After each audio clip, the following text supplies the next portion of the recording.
Line studio, এটা হলো base ব্রিজের কাছে। তো এই স্টুডিওতে শুভবিবাহ এবং আরও অন্যান্য সিরিয়ালগুলো হয়। তো শুভবিবাহর সিরিয়ালে আজকে আমি অ্যাজ আ রিপোর্টারের ভূমিকায়। তোমাদের কেমন লাগবে অভিনয় অবশ্যই আমাকে কিন্তু জানিও, ঠিক আছে?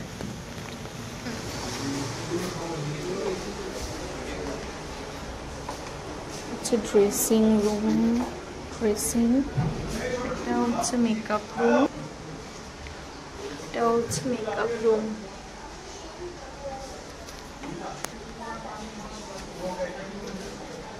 এটা হলো মেকআপ রুম, আমরা সবাই এখানে মেকআপ করছিলাম, তার সাথে মজা গল্প আড্ডা তো আছেই।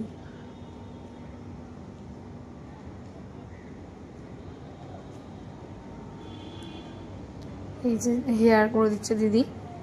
এরপরে তোমাদেরকে আমি সেট দেখাবো, শুভবিবাহের সেট, দেখতে থাকো তোমরা, আর কেমন লাগলো অবশ্যই জানিও। একটু হাই করো তো তোরি। এই হলো আমাদের ছোট্ট তোরি। এদিকে আসো। কে মুখস্থ হয়ে গেছে স্ক্রিপ্ট? ওকে, ঠিক আছে। আর তোমরা যারা শুভবিবাহ সিরিয়ালটা দেখেছো, এই জায়গাটা দেখবে, এই গার্ডেনিংটা ওদের বাড়ির গার্ডেনিং বা এরকম কিছু দেখায়। আর এটা হলো আমাদের সবাই কো আর্টিস্টরা, আমরা এখানে বসে আছি। পুরোহিত যিনি হয়েছিলেন বা আমি। এবার স্ক্রিপ্ট আসবে হাতে। এই হলো স্ক্রিপ্ট আমার হাতে। পড়তে তো হচ্ছেই। স্ক্রিপ্ট রয়েছে আমার হাতে, স্ক্রিপ্ট। এটা হলো শুভবিবাহের সেট, যেখানে গণেশ পুজোর যে পুরো যে পার্টটা হয়েছিল আর কি, এখানেই হয়েছিল।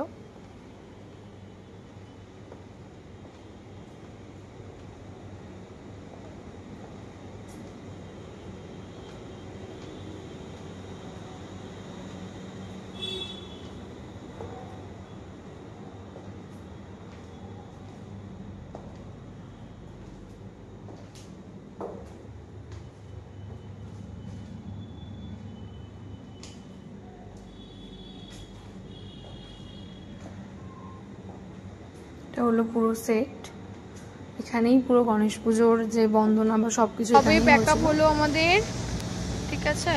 এই হচ্ছে প্যাকআপের বাস, সেকেন্ড দিনের প্যাকআপ দিকে রওনা দিচ্ছি। এই যে শুভবিবাহ শুটিং এ আমরা অ্যাজ আ রিপোর্টার অ্যাক্ট করলাম, ওই যে আমাদের ক্যামেরা পার্সন। কেমন লাগছে তোমাদের অ্যাক্টিং করে বলো? দারুণ লেগেছে, খুব ভালো এক্সপীরিয়েন্স। আমার ভালো লেগেছে, আমারও খুব ভালো লেগেছে। তো কেন ভালো লাগে? সবাই আমরা ভালো করে এনজয় করে করছি, ব্যাস এটাই। চলো, খুব ভালো থাকো, কেমন লাগলো অবশ্যই কমেন্ট করে জানিও। Thank you.